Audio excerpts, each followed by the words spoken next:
But it does concern me a little bit that we're not seeing the same level of consistency that we saw from Noah Cameron last year.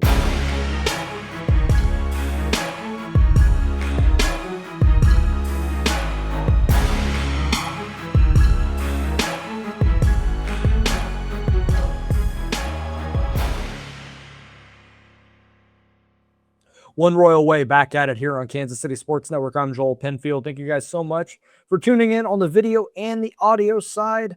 This is take 2, essentially, of trying to get this episode recorded. I started recording yesterday and realized my brain was just out of sorts. I could not formulate my thoughts. I couldn't keep it together. I was getting frustrated, so I just nixed it. Shout out to my awesome producer, Nick Springer, behind the scenes for being willing to do take 2 here on Wednesday night after the Royals game, but also after the U.S. Bosnia-Herzegovina match, which, frankly, I was more locked in on than the Royals game. I was second screening the Royals, which they lost 4-0 tonight. The match itself was great. Team USA moves on to the round of 16 against Belgium, which is kind of the goal, right? To get to, win a knockout round game, get to the round of 16. But they're going to have to do it without Flo Balogun, which is BS to begin with.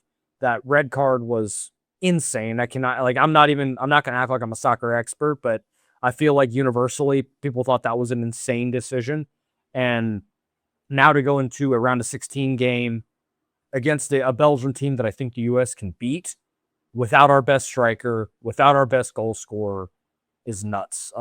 They can appeal straight red cards to FIFA, but knowing FIFA, who knows if they actually do the right thing in this regard. But to still win 2-0, be able to get a goal down a man, Alex Tillman, that free kick was fantastic. Just awesome stuff. I've really enjoyed the World Cup. If you're a fan of sport, like I am, I love sports. I love big events.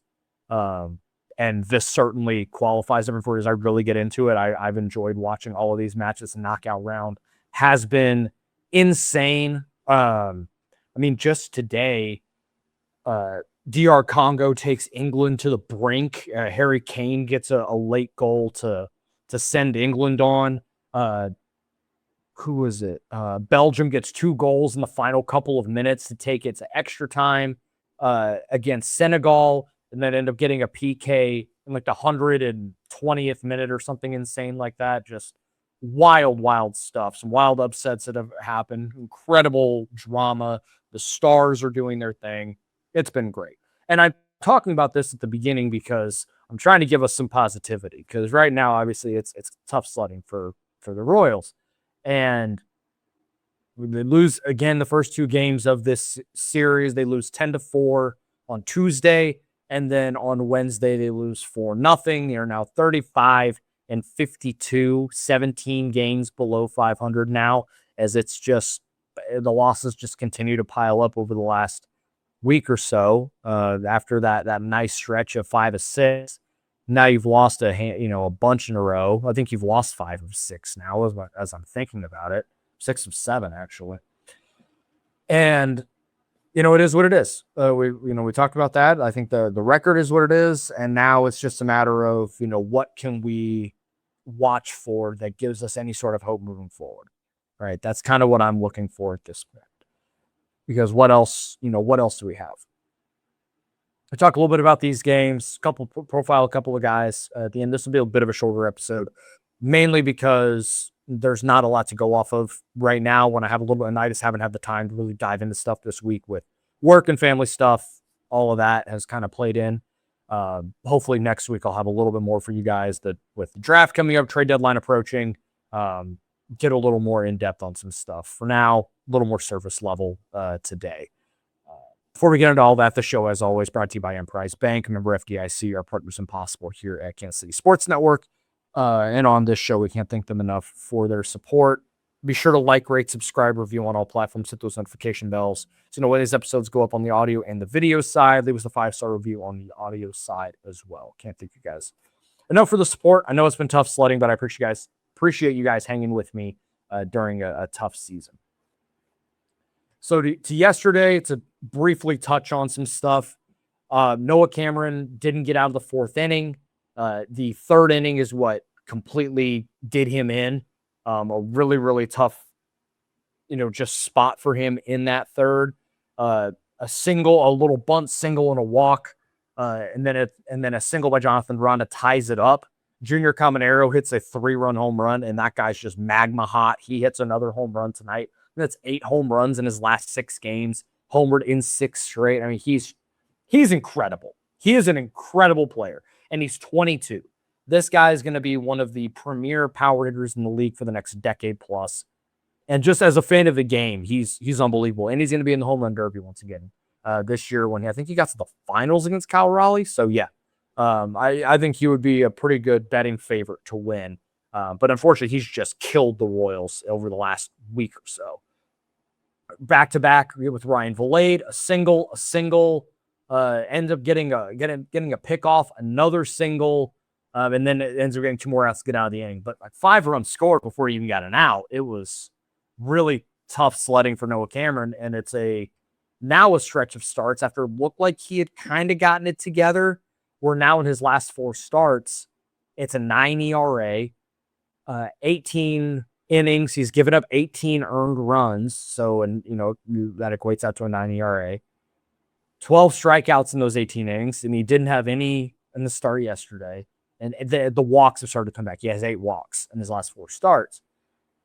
And so now we're seeing him just kind of ping pong between, hey, it looks like he's starting to get this figured out, to then getting knocked around, and then figuring it out, and then getting knocked around.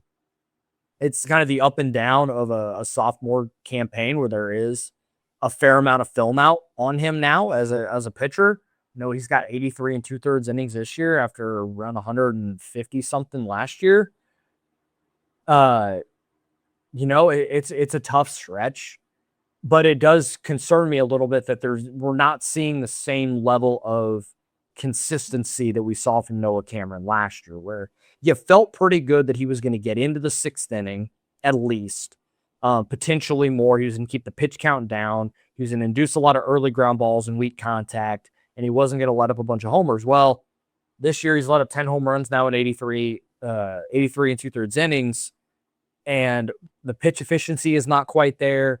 He has not had as many outings where he's able to get deep into games. He's gotten into the 7th, it looks like, two times this year. Maybe he's, I'm showing 6 innings. I don't remember off the top of my head if he started the 6th or the 7th, or started the inning and it was 6+, however the case. But we're just not seeing that same level of consistency from him that we did last year in that regard, and that's a little concerning. And with the state of this rotation, where it's so heavily relying on Michael Walker right now, because Seth Lugo is not throwing the ball great, for the last few starts. 3 earned runs tonight, giving up another home run to Junior Caminero, and a home run to Cedric Mullins. That's a tough one to give up. Where you got him, Avila is learning how to pitch at the big league level and learning how to start, so his efficiency is not great, and he's still got a lot to learn. Reagans is down on the 60, and he had surgery today, I believe. And so who knows when he pitches again. We don't even know the severity of what kind of surgery he had. And then Chris Bubich is now on the 60-day. He just hit the shelf on the 60-day IL now.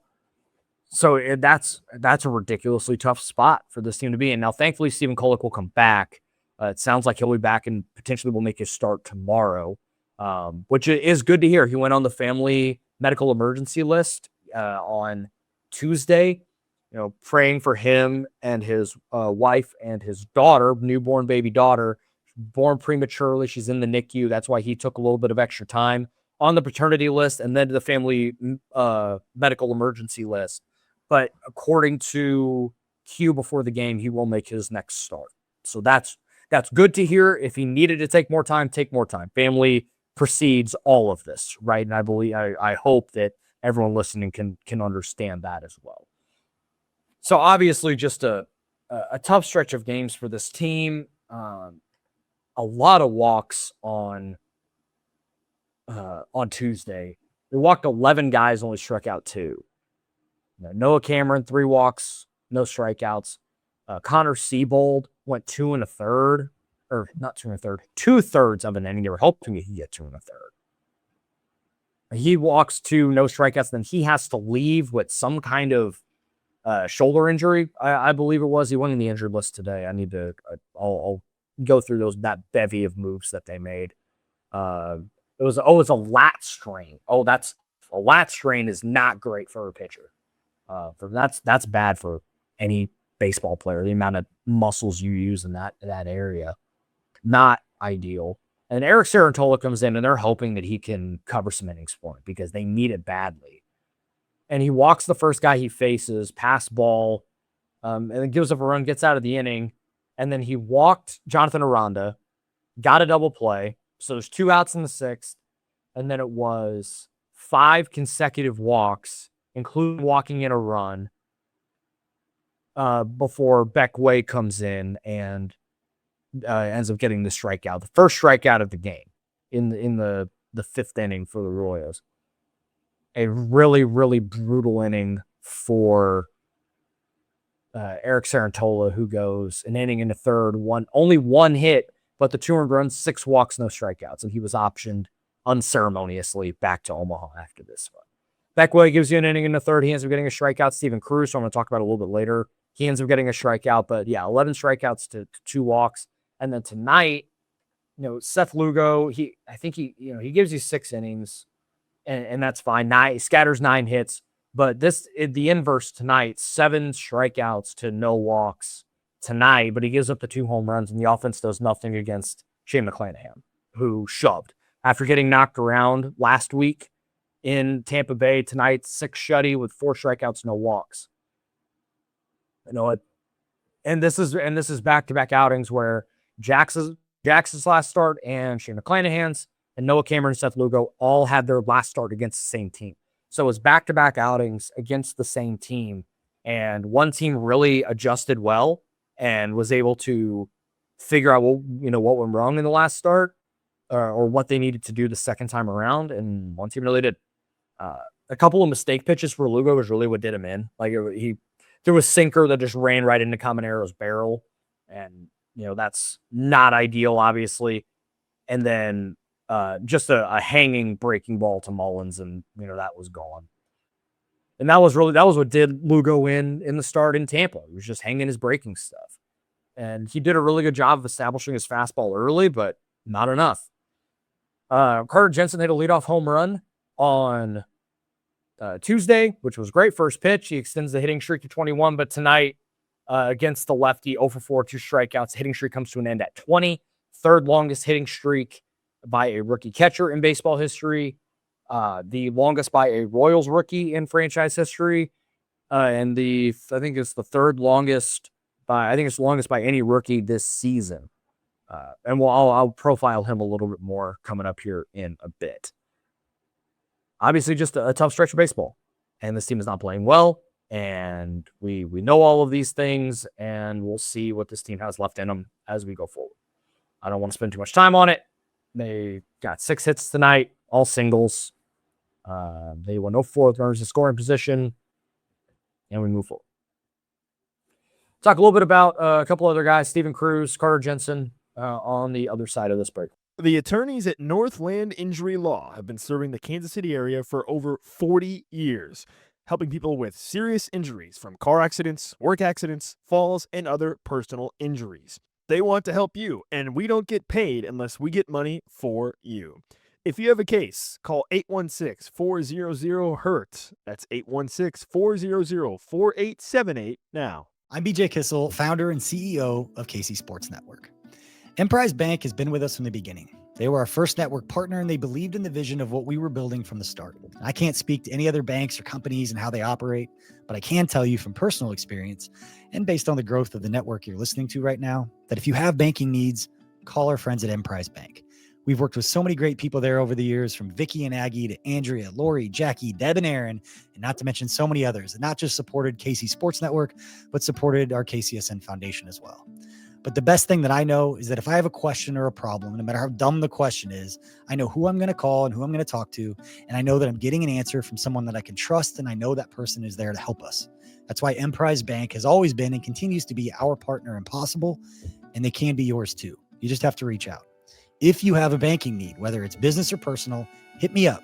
I will connect you directly with the same people that have helped us build KCSN. And that's our friends at Emprise Bank. David Starnes Allstate Insurance is a proud partner of KC Sports Network, serving the Kansas City area and all throughout the Midwest.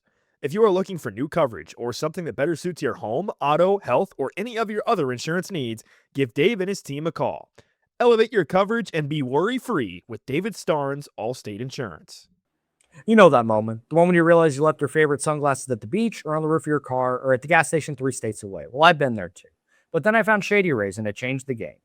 These sunglasses are made for real life. Seriously good-looking, polarized, durable, and not stupidly expensive. Here's the wild part. If you lose them or break them, even on day one, Shady Rays will send you a brand new pair. No guilt trip, just replacements. So now I actually wear my sunglasses without fear. On hikes, at the concerts, on the boat, wherever.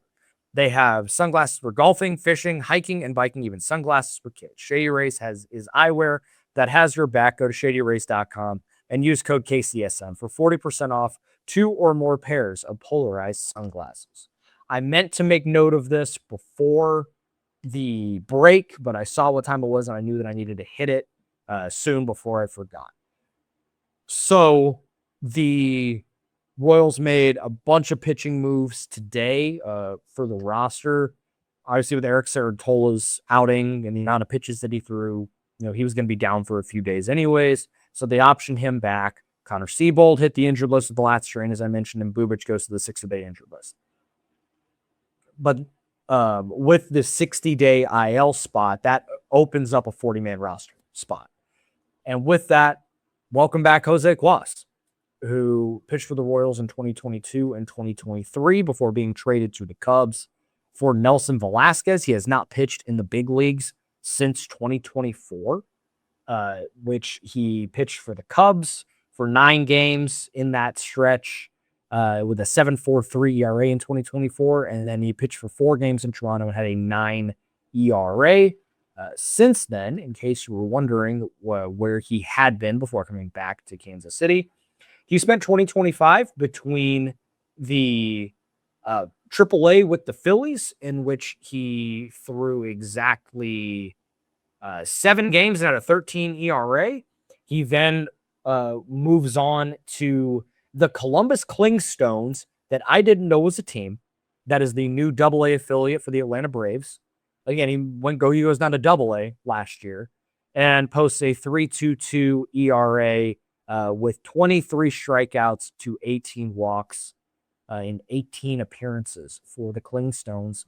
Comes back to Omaha this year, his age 32 season. 3.31 ERA, 33 strikeouts to 19 walks in 32 2/3.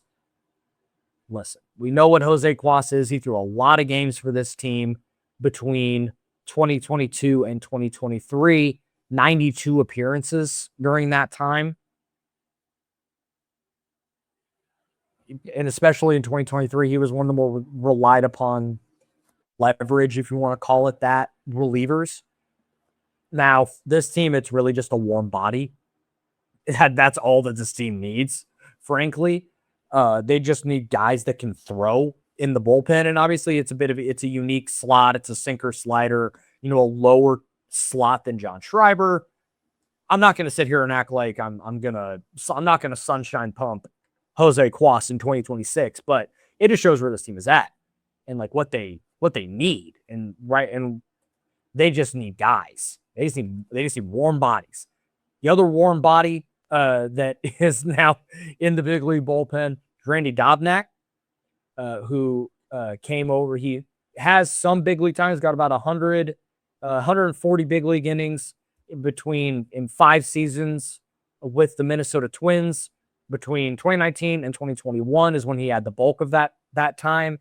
He's thrown about 15 innings in the big leagues between 2024 and 2025. He was out of the big leagues in 2022 and 2023. And this year, I believe he was with Seattle and came over. I think it was just like a cash consideration trade. And pitching in the Pacific Coast League, he had a 4.24 ERA in 70 innings, 39 strikeouts in those 70 innings. Oh my goodness. And then he comes over to Kansas City, 10 and 2/3 innings pitched so far, 2 starts. So it sounds like that's probably what he's going to do, or be the bolt guy to an opener of some sort. 10 strikeouts to 1 walk in 10 innings. So he's got a strikeout per inning, in Kansas City. So that's something. But again, guys, like, I don't know what to make of it, because I'm not going to lose my mind over. I'm not going to get frustrated about it, because they have so many injured guys and so many ineffective guys as well, that like, this is what they've had to dip into. They tried to create all of this depth before the year, and I think the process of that was fine. I thought that was all well and good. But then Ryan Berger gets hurt, then Cooter gets hurt, Mitch Spence isn't good, and that's all that you have. They released Aaron Sanchez, who was just biding his time down there. I don't even know what he's doing now. They released another pitcher who I can't remember, who is nondescript. Eric Sarantola is there, but we just saw what he did. It's a really tough spot for this team to be in, and this is like a desperate times, desperate measures situation, just to be able to field a pitching staff, right? And again, the season is where it is. They were in contention. If they were a first place team and they had to resort to this, or they were a fringe wild card team and they had to resort to this, I'd be ringing way more alarm bells. But at this point, they just need guys that can stand on the mound and throw it over the plate. Hopefully they throw it over the plate. Eric Sarantola couldn't the other day, but we'll see. Like I said, it is what it is. I'm not going to lose much sleep over it. I'm not going to get frustrated about it. This is just they're doing their best with what they have right now, and that's all they can do. One guy that's in the bullpen right now that is actually pitching well, and I feel like it's been unnoticed a little bit. Some of it is because he's not necessarily throwing high leverage. They're kind of working him back in. Did an opener thing. But Steven Cruz, who had a really rough beginning of the season. And I tweeted this earlier today, this morning, that in April and May, in 14 appearances, Steven Cruz had an 8.36 ERA, 20 strikeouts to 11 walks, and allowed 7 home runs. And he, to that point in his big league career, had only allowed 5.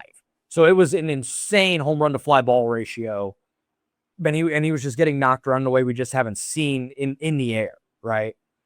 And it's like, man, what is going on with Steven Cruz? Like, this is, and I'm not going to act like he was a world beater before that, but just the stuff, plays really well. And guys had a really hard time squaring him up and getting the ball in the air. And it seems like he was doing something. I don't know what it was, but not, he just couldn't keep the ball in the yard. He goes down to, and during the stretch as well, he had gone down to Omaha, comes back. And then it seems like in June, he settled. Because now in June, in 10 appearances in the calendar month, he had a 2.19 ERA, only 3 earned runs given up in that stretch, all in one game. It was the June 21st game against the Cardinals, where he gives up 3 earned runs in an inning and 2/3. He also had 3 strikeouts in that game as well. And he goes 15 strikeouts in 12.1 innings, only 3 walks as well. So he's got the walks reined in, the strikeouts are there. Maybe he's turning a corner. And this is why I have a hard time giving up on guys with this type of stuff, because it plays at the big league level. And we saw it a little bit last year. He had some really nice stretches. It's 98 to 100. He's 6'7", long arms. You kind of a unique slot, because he kind of throws it almost like a high 3/4. So he gets a little more vert just based on the approach angle with the slider, with the cutter. And sometimes those two pitches kind of meld together, where it is like he throws a cutter, but it like goes down the back foot like a slider, a slutter, if you will. Sometimes so you can kind of manipulate that in there as well. It's a 35 or 30, almost a 35% whiff rate. The strikeout rate is over 30%. What does this bullpen not have a lot of? Swing and miss and strikeout stuff. He checks both of those boxes. And the stuff plus as well, again, this is where you can kind of quantify stuff in a way. Just total between his 3 pitches, it's a 107, which is really good. Like that is a good number. There are not a ton of dudes that have like total stuff over 100. I'll try and find some numbers if I have the time to figure out where that ranks. But it is that is an above average pitcher with above average pitches. The slider is like a 119, I believe. If he can figure out the home run stuff, which a 10 appearance sample is not large, but it's only one given up when in 14 you give up 7, right? So clearly it's come down a little bit, and it was bound to some degree, where you're not going to see a guy have that an unsustainably high home run to fly ball. It's just not going to happen over the course of a full season. But if over July, August, September, Steven Cruz is able to show that he can keep the ball in the yard, continue striking guys out like this, that is a guy that you stick in this bullpen for as long as you can. And he's still going to be around for quite a while. I think he's ARB eligible after 2028. He's a free agent in 2031. So you still have him for quite a while. And he's 27 years old. I would if there's one guy to really not even think about moving, it would be him, because he possesses something that right now this bullpen just does not have, which is velocity, big time strikeout stuff, and big time swing and miss stuff. And I want to see him continue to build on that. And if he can, that is a guy that I think can at least be one building block of a functional bullpen, hopefully, as we go forward. I mentioned it earlier, Carter Jensen's 20-game hitting streak ended tonight with an 0 for 4. I really wish I could have recorded yesterday, or could have gotten through an episode yesterday, so that I could have gotten you guys, some talk about, the hitting streak as a whole, while it was still ongoing. So this is a little bit of a postmortem, but is what it is. During the hitting streak, over that, it was an 89 plate appearance sample. He slashed 346, 382, 630, a 173 weighted runs created plus, 5 home runs during the stretch and 18 RBIs. The strikeout rate was 18%. It was north of 30 for quite a while this season. We had seen the strikeout rate climb and the walk rate drop, and he's still not walking a ton, not even 7%. I'd like to see that number come up, but it seems like he is starting to thrive and figure out the leadoff hitter role against right-handed pitching. He's doing a good job elevating the ball. He made a change to where his hands are, and I'm sure you guys have noticed this if you watch the games. He used to set up with his hands really low and kind of bring them up as he loaded his backside to drive forward, but instead now he just has them preset up here, and it's just quieted everything for him, and now he's really driving the ball. So subtle change that he and the hitting coaches have made that have now paid immediate dividends, because he went on a 20-game hitting streak with that sort of movement, right? So there's a level of sustainability to that. It's not like he hit 500 for a 20-game stretch and you're like, okay, this is come back to earth. There were a lot of games where it was just one hit. It was since the 22nd, so about 8 games.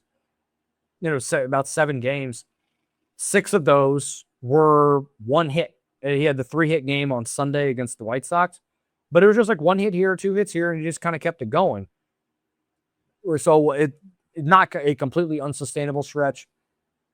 And a 20-game hit streak is not like reason to believe, right, that, this is the way he's going to be now, right? Like, he's not going to hit 340 for the first season. But it shows the type of talent that is in there, that lulled for a little bit, taking a little bit more time, figuring it out. And now that he has started to and looks really comfortable, just like Jack Caglione has started to look comfortable and more as this season has progressed, that he is a part of the future. Talked about that on Sunday. Like, he is the catcher of the future. He is part of this thing as we move forward. And now I want to see how much can he build off of this. And this 20-game hitting streak is great. It's in the past now. Now, what can he do against Tampa tomorrow on Thursday, and then going into this Phillies series? What's he going to be able to do? Can he continue to keep this going and be able to hit 270 by the end of the year? Hit He's got 12 home runs on the year. Can he get to 25? I don't think that's an unreasonable number. If he gets to 25, he sets the Royals rookie record. And with his ability now to drive the ball and be able to hit the ball in the air with a little more regularity, he's got power to all fields. He's shown off that a little bit in this stretch as well. We'll see if he can continue to do this forward as the catching demand continues to grow as well. And that's kind of coincided with this, which I've found to be really unique, that he has taken on more of the catching duties and he's hitting. Right, and he's continuing to and actually excel at hitting. I kind of expected it to be the inverse, which is what you normally expect. The offensive barrier to entry for catchers is not as high as other positions because of the demands defensively. He may be a bat-first catcher forever, and that's fine. As long as the defense is not a disaster, which as long as he gets the blocking stuff taken care of, as we've talked about many times on the show over the course of the year, then he's going to be fine. And he's your catcher for the next half decade plus, and hopefully longer than that. And he's a guy that sticks around in Kansas City for the duration of his career, or at least most of it. I would hope that the Royals can do right by him in that regard. Would love to see that. I think that's actually about all I have for this show. We will talk tomorrow. You guys, as you're listening to this on Thursday morning, be on the lookout.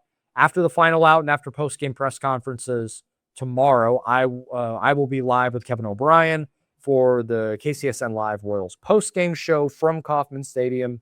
So we'll put a bow on the season series with the Tampa Bay Rays tomorrow and preview a little bit of the series against the Philadelphia Phillies. No post-game show for the holiday weekend. And so it'll just be the one this week, but we'll talk a little bit about that series, and you'll hear from us next week. One Royal Way, Royals pipeline leading into the draft. Will have a lot of coverage here for you for the last week of the first half of the season before the All-Star break. So be sure to check all of that out. I appreciate you guys, and I hope you enjoyed the little bit of this shorter episode. I'll have some longer form, more narrative-driven stuff about the future and the trade deadline and some of that when I have a little bit more time next week, I hope. Thank you guys for sticking with me, and we'll talk as you guys listen to this today, later tonight at Kauffman Stadium. Take care, you guys.